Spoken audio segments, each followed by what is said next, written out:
The first rule of Fight Club is you do not talk about Fight Club.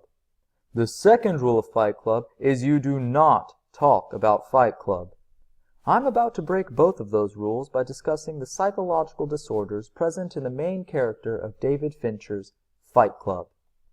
The main character of Fight Club, credited only as the narrator and played by Edward Norton, is a grim representation of the common American man. He is a depressed insomniac who bases his worth on material possessions, embodying consumerist ideology. However, his life changes when his apartment mysteriously explodes, causing him to live with Tyler Durden, a soap salesman and radical nonconformist.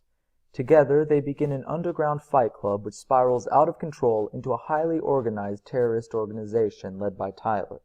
But spoiler alert, Tyler and the narrator are the same person. Due to the exhibition of multiple personalities, the narrator likely suffers from a form of dissociative disorder known as dissociative identity disorder. He shows almost all of the defining characteristics of the disorder as listed in the DSM-5.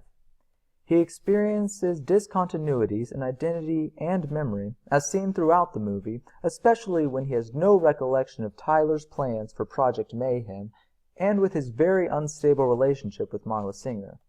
He also shows instances of becoming a depersonalized observer of his own actions, which is very apparent when the narrator becomes consciously aware of his identity as Tyler and realizes he is responsible for all actions Tyler has taken that he witnessed.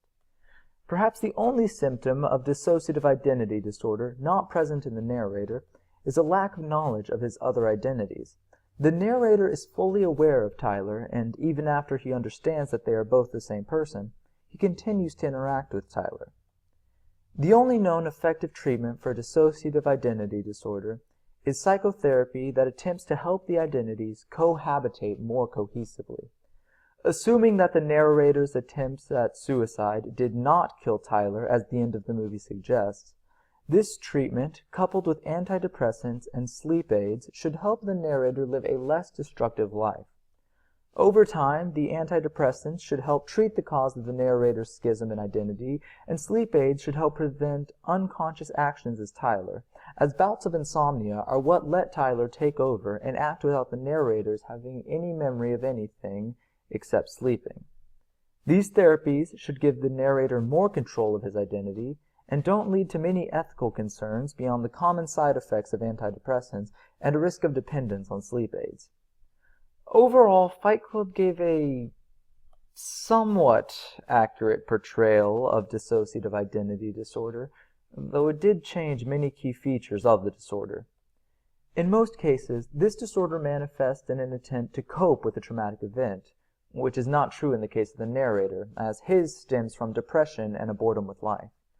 Also, most people with dissociative identity disorder do not interact with or are even aware of their own identities. Obviously not the case with the narrator and Tyler. These inaccuracies could bring about incorrect ideas about dissociative identity disorder among the general public, but from an entertainment perspective, Fight Club gives an entrancing look at dissociative identity disorder and brings attention to this largely mysterious disorder.